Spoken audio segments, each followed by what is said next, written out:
And Jim. And welcome back to another Meteorology Monday. Today we are going to talk about how hurricanes are named, specifically in the Atlantic Basin. Specifically in the Atlantic. That's right. We're just going to target that area for right now. We actually did a pre-record a while back with that segment, so we decided let's go ahead and talk about it today since we have a very active hurricane season here in 2020. Exactly. And it's forecasted to be, way above average. So yeah, we're already on letter J, yeah, and it's August. I think the last time that happened was 2005. We had Jean in August. Mm-hmm. Katrina was at the end, so there's a K. Yeah, so Katrina was at the end of August. So yeah, we're kind of on target for 05. Oh goodness, it's an 04, 05 kind of year again. Watch out, we might get into alpha and beta and gamma. So again, yes, this video is pre-recorded, so we look much younger in this video for now. It's only like a few weeks ago, but... a few weeks makes a difference. Anyways, without further ado, roll the clip. So one of the big questions that we get asked as meteorologists is, how do hurricanes get named? Well, I know that we're going to speak specifically today about the Atlantic Hurricane Basin. And that covers the Atlantic Ocean, Gulf of Mexico area. And so, how do those names get created? Well, I think somebody had a little too much time on their hands, sat down and just wrote a bunch of generic names, listed them in alphabetical order, and we went from there. You think so? I bet you a lot of people think that way. I don't know, but there actually is more to it. There was a lot more thought put into it over the past 50, 60 years as to how we got to the names. They just don't happen at random. Right. At first, it started with a certain thing and then it grew, but we're actually going to show you or talk to you about how that happened. Yeah, now there's an actual system to the madness. That's right. It's been a number of years since this whole process has been put together. So, when did naming storms actually begin? Well, we started naming storms in about the 1950s, early 1950s. Before that, we just used the year that the hurricane happened. You can see how that can lead to some confusion if you have more than one hurricane. That's right. So, I believe it was 1953 that the Weather Service and the National Oceanic and Atmospheric Administration, or NOAA, started using female names to keep track of these hurricanes. And then by the late 70s, we were using both female and male names, alternating by letter, to keep track of these. And nowadays we have a list of names that we use over 6 years, and every 6 years we recycle the ones that didn't really get much media attention. And Dad, what did we do with the names that were kind of big, like Katrina and Florence and ones like that? That's right, they get the honorable mention.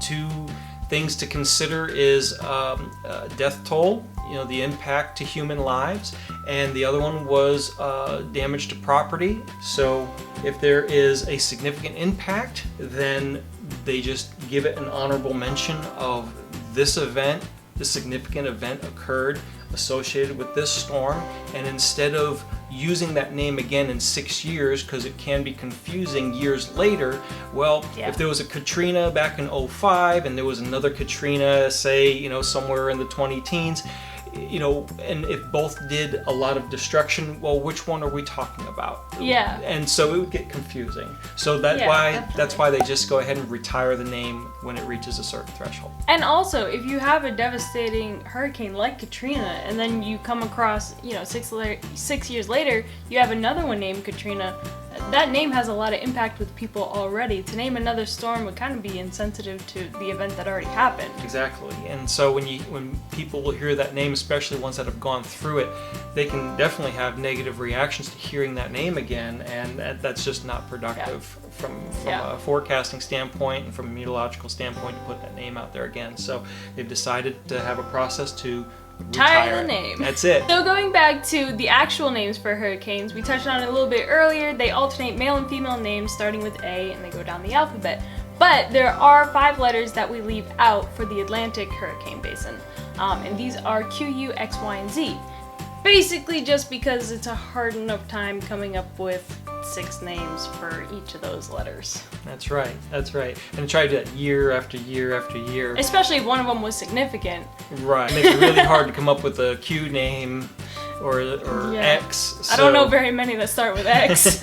And we might be able to come up with 2 or 3 off the top of our head, but you got to do that every year, so that there's Yeah. 6 in a row, and then if one gets retired, you got to bring another one in, And they have to be male and female also, because every year it alternates. one A name can be a male, and then the next year the A name is female. So, yeah, that's a lot of names to come up with for those letters. So, for the Atlantic names, where the names are more basic, like Andrew and Maria, we kind of just stick to not using those letters.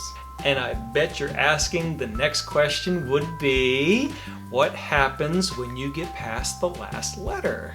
Well, since we only have 21 letters to use in the English language, we start using the Greek language. Woohoo! So every hurricane after 21 starts getting named Alpha, Beta, and so on for however many hurricanes there are in that season. That's right. And Dad, do you remember the last time we had to use a Greek letter as a hurricane?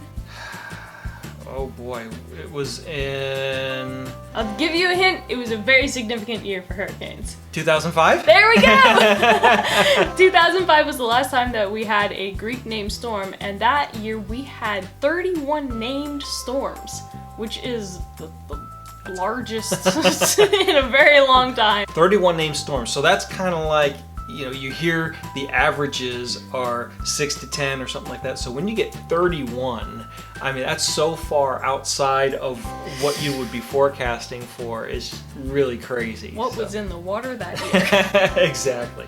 So there you have it. How hurricanes are named and all the other details associated with it. There we go. And that's, I guess this is just a part one, kind of, if you guys want to learn more about it, or learn about the Pacific Ocean, or even, different stuff like that.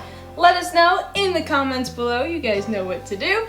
And as always, if you like what you saw, don't forget to give this video a thumbs up and subscribe down below so you never miss another Meteorology Monday. And go ahead and follow us over on our other social medias, Facebook, Instagram, all that there. And the links are provided, bink, right here. Also down below, you'll find a link to our website and to our Patreon page if you guys want to support what we're doing and help us make videos like this.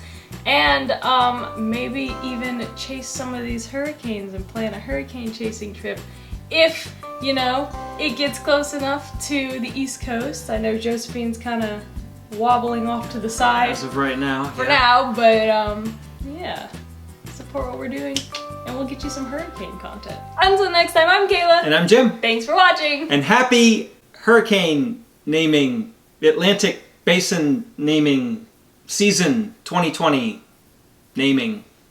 Goodbye! Bye!